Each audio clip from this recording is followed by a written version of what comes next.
All right, good morning. We have reading lesson 11. So yesterday we did the quiz, and today we're going to do lesson 11.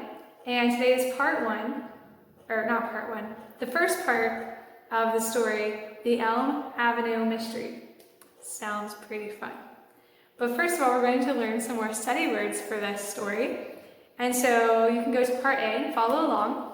We have 5 study words again. We have critical, lopsided, pondered, surmising, and trial. So let's go with the first one, lopsided. Critical is the first one. I'm sorry. We have critical. Critical means quick to find fault or blame, right? That's critical. So quick to find fault or blame someone. You're critical of them. The next one is lopsided. And lopsided means it's not evenly shaped. So something that's lopsided is if one time I baked a cake in our oven. In our oven, we just put it in the house. I think this is out. Yeah. And the legs on the oven weren't even. We didn't have them level yet. Yeah, level is the right word. We didn't have them level yet. And so when I put the cake in the oven, it came out lopsided. Like half of it was thin and the other half was thick because it was lopsided in the oven, right? That's lopsided, it's not evenly shaped. And then the next word is pondered. Pondered is thought about carefully.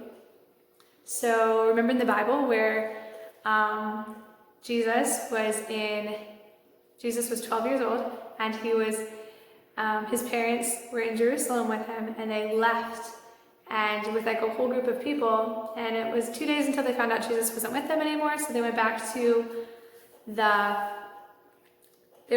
city and found him talking to the leaders, the religious leaders, and he was like asking questions and teaching, and they were talking to him and teaching too.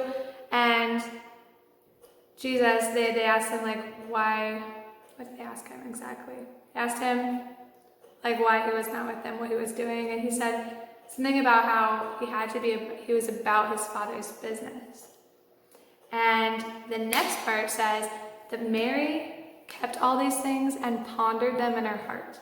So pondered means that she thought about carefully. Like, why did Jesus say he was about his father's business? His dad was Joseph, and Joseph didn't have anything to do with the religious leaders.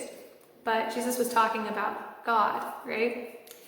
And so Mary kept these things and pondered them, so thought about carefully them in her heart, right? And then the fourth one is surmising. And surmising means,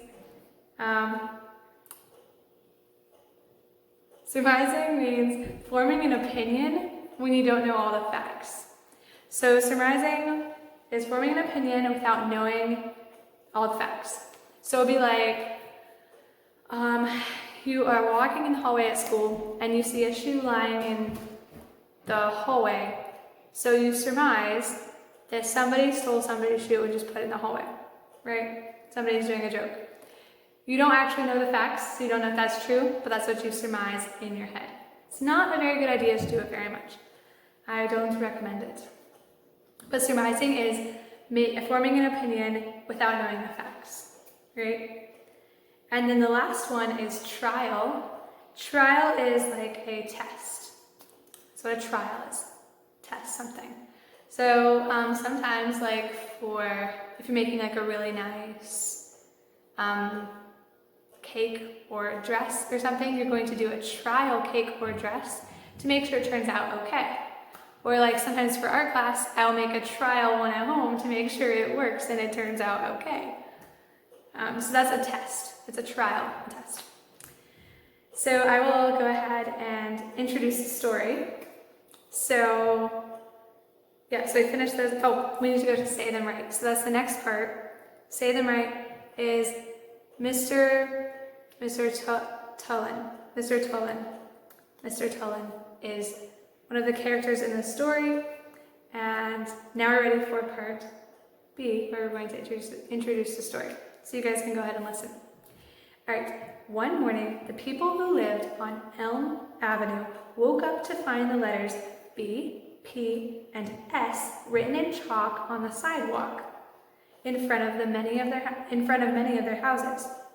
What do these letters mean? Who wrote them? It did not take long for two sisters to come up with some ideas about the mystery. So this is called the Elm Avenue Mystery, and you can go ahead and read it.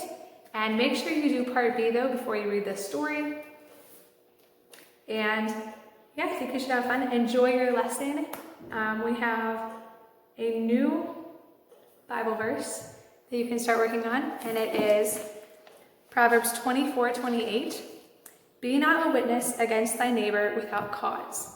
Proverbs 24:28. So you can start working on that one. And yeah, have fun with your lesson today.